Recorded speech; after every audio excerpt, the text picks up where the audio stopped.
Hi viewers, welcome to the Shruti Rakesh YouTube channel. ಇವತ್ತು healthy recipe ತೋರಿಸ್ತಿದ್ದೀನಿ. ಏನು ಅಂದರೆ ಬೀಟ್ರೋಟಿಂದ ಮಾಡಿದ್ದು ಬೀಟ್ರೋಟ್ ಒಬ್ಬಟ್ಟು. ನೋಡೋಕ್ಕಂತೂ ತುಂಬಾ ಚೆನ್ನಾಗಿದೆ, ಹಾಗೆ ಟೇಸ್ಟು ಕೂಡ ತುಂಬಾ ಚೆನ್ನಾಗಿದೆ.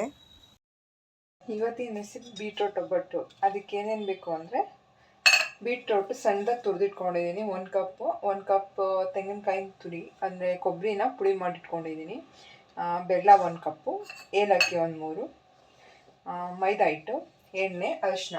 ಇದು ಚಿರೋಟಿ ರವೆ ನೆನೆಸ್ಕೊಂಡಿದ್ದೀನಿ, ನೀರು ಹಾಕ್ಬಿಟ್ಟು ನೆನೆಸ್ಕೊಂಡಿದ್ದೀನಿ. ಇವಾಗ ಫಸ್ಟು ಹಿಟ್ಟು ಕಲಿಸ್ಕೊಳ್ಳೋಣ. ಇದಕ್ಕೆ ಚಿರೋಟಿ ರವೆಗೆ ನೀರು ಹಾಕಿ ನೆನೆಸ್ಕೊಂಡಿದ್ದೀನಿ. ಇದಕ್ಕೆ ಮೈದಾ ಹಿಟ್ಟು ಹಾಕೋಣ. 1 ಕಪ್ ಮೈದಾ ಹಿಟ್ಟು ಹಾಕ್ಬಿಟ್ಟು ಸ್ವಲ್ಪ ಅರಿಶಿನ ಹಾಕೋಣ. ಇದು ಚೆನ್ನಾಗಿ ಚಪಾತಿ ಹಿಟ್ಟೇನು ಅದಕ್ಕೆ ಕಲಿಸ್ಕೊಬೇಕು. ಅಂದರೆ ಪೂರ್ತಿ ಗಟ್ಟಿ ಏನು ಬೇಡ, ಪೂರ್ತಿ ಹಾರ್ಡು ಬೇಡ, ಪೂರ್ತಿ ಸಾಫ್ಟು ಬೇಡ, ಈ ಥರ ಕಲಿಸ್ಕೊಬೇಕು. ಸ್ವಲ್ಪ ನೀರು ಆ್ಯಡ್ ಮಾಡಿಕೊಂಡು ಚಪಾತಿ ಹಿಟ್ಟಿಗಿಂತ ಸ್ವಲ್ಪ ತೆಳ್ಳಗೆ ಇರಲಿ, ಜಾಸ್ತಿ ಗಟ್ಟಿ ಬೇಡ. ಈ ಥರ ಕಲಿಸ್ಕೊಂಡ್ರೆ ಲಟ್ಸೋಕ್ಕೆಲ್ಲ ಚೆನ್ನಾಗಿ ಬರುತ್ತೆ. ಇದು ಕಲಸಿ ನೆನೆಸೋಕೆ ಇಟ್ಬಿಡೋಣ. ಫಸ್ಟು 1-3 ಸ್ಪೂನ್ ಎಣ್ಣೆ ಹಾಕ್ಕೊಂಡು ಚೆನ್ನಾಗಿ ಇದನ್ನು ಎಣ್ಣೆಯಲ್ಲಿ ಕಲಿಸ್ಕೊಬೇಕು. ಸಾಫ್ಟ್ ಆಗೋ ತನಕ ಹಿಂಗೆ ಚೆನ್ನಾಗಿ ಅದು ಬನಿ ಬರೋ ತನಕ ಈ ಥರ ಕಲಿಸ್ಕೊಬೇಕು. ಅದು ನೆನೆಯಿಟ್ಟು ಒಂದು 2 ಅವರ್ ನೆನೆಯಿಟ್ಟಿದ್ರೆ ತುಂಬ ಚೆನ್ನಾಗಾಗುತ್ತೆ.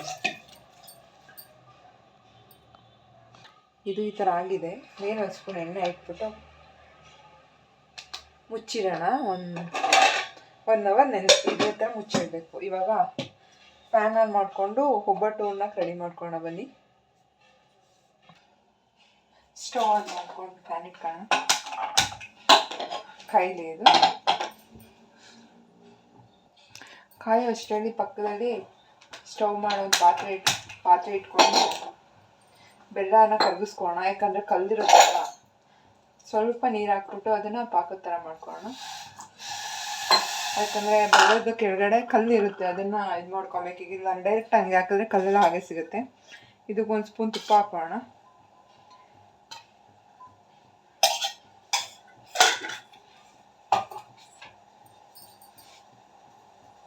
ತುಪ್ಪ ಕಾಯ್ದಿದೆ.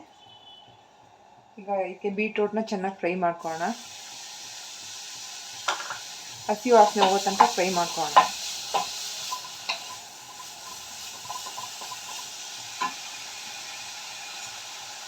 ಇದು ಬೆಲ್ಲ ಇದು ಮಾಡ್ಕೊಳ್ಳೋಣ.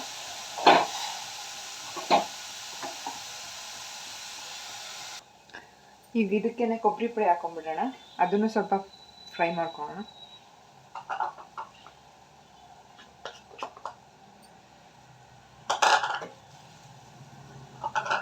ಹಾಗೆ 1-3 ಏಲಕ್ಕಿ ಪುಡಿ ಮಾಡ್ಕೊಂಡಿದ್ದೀನಿ. ಇದನ್ನು ಚೆನ್ನಾಗಿ ಫ್ರೈ ಮಾಡ್ಕೊಬೇಕು. ಕಲರ್ ನೋಡಿ ಎಷ್ಟು ಚೆನ್ನಾಗಿದೆ.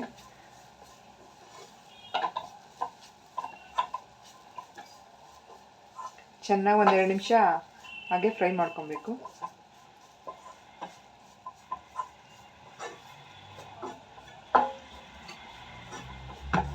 ಇವಾಗ ಈ ಬೆಲ್ಲನ ಇದಕ್ಕೆ ಆ್ಯಡ್ ಮಾಡ್ಕೊಳ್ಳೋಣ.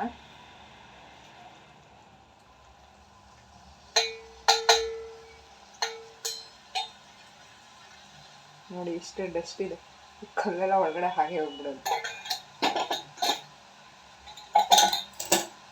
ಇದನ್ನು ಹಾಗೆ ಇದರಲ್ಲೇ ಚೆನ್ನಾಗಿ ಬೇಯಿಸ್ಕೊಬೇಕು.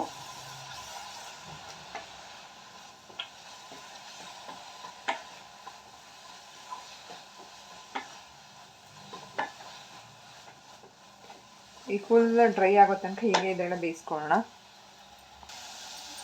ಇವಾಗ ಇದು ಚೆನ್ನಾಗಿ ಡ್ರೈ ಆಗಿದೆ ನೋಡಿ, ಚೆನ್ನಾಗಿ ಬೆಂದಿದೆ. ಇವಾಗ ಸ್ಟವ್ ಆಫ್ ಮಾಡ್ಕೊಂಡು ಇದನ್ನ ಕೂಲ್ ಆಗಲಿ, ಒಂದು 10 ನಿಮಿಷ ಇದನ್ನ ಕೂಲ್ ಆಗಲಿ.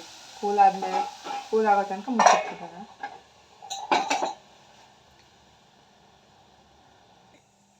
ಇವಾಗ ಇದು ಕೂಲ್ ಆಗಿದೆ. ಇದನ್ನ ಈ ಥರ ಉಂಡೆ ಕಟ್ಕೊತಾ ಇದ್ದೀನಿ. ಈ ಕಡೆ ಸ್ಟವ್ ಆನ್ ಮಾಡಿಬಿಟ್ಟು ತವ ಇಟ್ಕೊಳ್ಳೋಣ.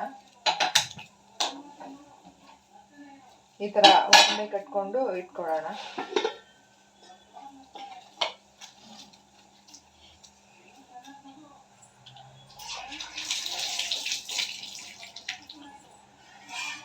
ಈಗ ನಂದು ಹೋಳಿಗೆ ಪೇಪರ್ ಖಾಲಿ ಆಗಿದೆ, ಅದಕ್ಕೆ ಒಂದು ಪೇಪರ್ನ ಈ ಥರ ಕಟ್ ಮಾಡಿ ಇಟ್ಕೊಂಡಿದ್ದೀನಿ. ಕಟ್ ಮಾಡಿ ಇಟ್ಕೊಂಡು ಅದಕ್ಕೆ ಚೂರು ಎಣ್ಣೆ ಹಾಕ್ಕೊಂಡು ಈ ಥರ ಆಯಿಲ್ ಸ್ಪ್ರೆಡ್ ಮಾಡ್ಕೊಬೇಕು. ಚೂರು ಈ ಕರ್ಕ ತಗೊಂಡು ಅದು ಈ ಥರ ಇದನ್ನು ಮಧ್ಯೆ ಇಟ್ಕೊಳ್ಳೋಣ.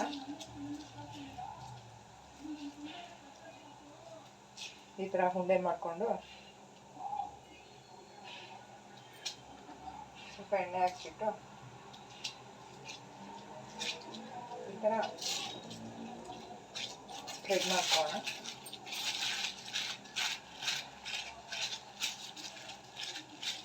ಯಾವುದೇ ರೀತಿ ಹೋಗಿ ಈ ಥರ ಸ್ಪ್ರೆಡ್ ಮಾಡಿದ್ರೆ ಚೆನ್ನಾಗಿ ಬರುತ್ತೆ.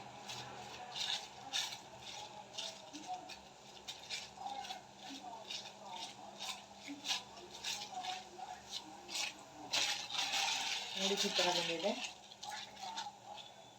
ಚಿಕ್ಕದಾಗಿ ಮಾಡ್ಕೊತಾ ಇದ್ದೀನಿ ನಾನು. ಹಾಗೆ ಇದಕ್ಕೆ ಎಣ್ಣೆ ಹಾಕೋಣ. ಸ್ವಲ್ಪ ಕಲ್ ಕಾಯ್ದೆ. ಸ್ವಲ್ಪ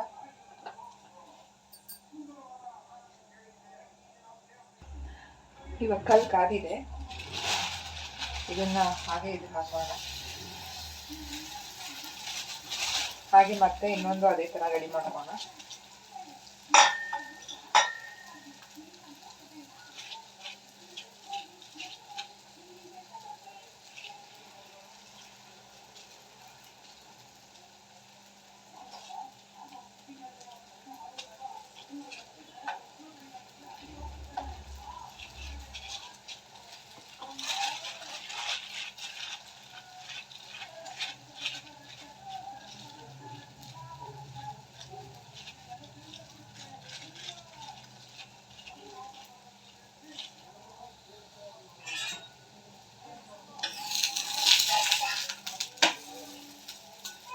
ಅದು ಇನ್ನೊಂದು ಕಡೆ ಬೇಯಿಸ್ಕೊಳ್ಳೋಣ.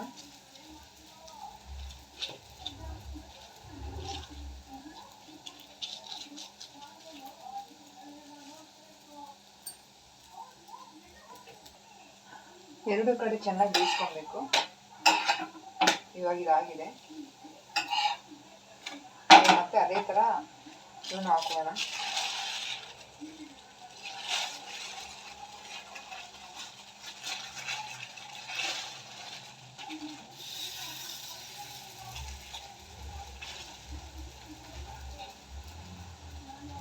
ಇವಾಗ ಅದೇ ಥರ ಎಲ್ಲನೂ ಬೇಯಿಸ್ಕೊಂಡಿದ್ದೀವಿ.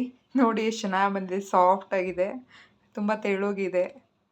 ಇದಾದರೆ ನಮ್ಮ ಮನೇಲಿ ಯಾವುದೇ ಹಬ್ಬ ಆದ್ರೂ ನನ್ನ ಮಕ್ಳಿಗೆ ಇದೆ ತುಂಬ ಇಷ್ಟ. ಮಕ್ಕಳು ಬೇಳೆ ಒಬ್ಬಟ್ಟಿಗಿಂತ ಇದನ್ನೇ ತುಂಬ ಇಷ್ಟಪಟ್ಟು ಕೇಳ್ತಾರೆ, ಅಮ್ಮ ಇದನ್ನೇ ಮಾಡು ಅಂತ. ತುಂಬಾ ಚೆನ್ನಾಗಿರುತ್ತೆ ಟೇಸ್ಟ್ ಮಾತ್ರ. ಇದಕ್ಕೆ ಡ್ರೈ ಫ್ರೂಟ್ಸ್ ಹಾಕೊಂಡು ಇನ್ನೂ ತುಂಬ ಚೆನ್ನಾಗಿರುತ್ತೆ. ನಾನು ಇವತ್ತು ಮರ್ತುಬಿಟ್ಟೆ, ಅದರಿಂದ ಹಾಕೋಕ್ಕಾಗಿಲ್ಲ. ಗೋಡಂಬಿ ಮತ್ತು ಬಾದಾಮಿನ ಫ್ರೈ ಮಾಡಿ ಪುಡಿ ಮಾಡಿ ಆ್ಯಡ್ ಮಾಡ್ಕೊಂಡು ಇನ್ನೂ ಚೆನ್ನಾಗಿರುತ್ತೆ. ಪ್ಲೀಸ್ ಸಪೋರ್ಟ್ ಮಾಡಿ, ಯಾಕಂದರೆ ನಿಮ್ಮ ಸಪೋರ್ಟ್ ನಮಗೆ ತುಂಬಾ ಇಂಪಾರ್ಟೆಂಟು. ನೀವು ಸಪೋರ್ಟ್ ಮಾಡಿದಷ್ಟು ನಮಗೆ ನೆಕ್ಸ್ಟ್ ವೀಡಿಯೋ ಮಾಡೋಕ್ಕೆ ತುಂಬ ಇನ್ಸ್ಪಿರೇಷನ್ ಆಗುತ್ತೆ. ಪ್ಲೀಸ್ ಸಪೋರ್ಟ್ ಮಾಡಿ, ಲೈಕ್, ಶೇರ್ ಆ್ಯಂಡ್ ಕಮೆಂಟ್ ಮಾಡಿ. ಬೀಟ್ರೋಟ್ ಒಬ್ಬಟ್ಟು ಮಾತ್ರ ಈ ಥರ ಮಾಡಿ ತುಂಬಾ ಚೆನ್ನಾಗಿರುತ್ತೆ. ಮಕ್ಕಳಂತೂ ತುಂಬಾ ಇಷ್ಟಪಟ್ಟು ತಿಂತಾರೆ. ಬೀಟ್ರೋಟ್ ತಿನ್ನೋಣ ಮಕ್ಕಳು, ಬಟ್ ಈ ಥರ ಮಾಡಿಕೊಟ್ರೆ ಮಕ್ಕಳು ತುಂಬಾ ಇಷ್ಟಪಟ್ಕೊಂಡು ತಿಂತಾರೆ. Thank you for watching.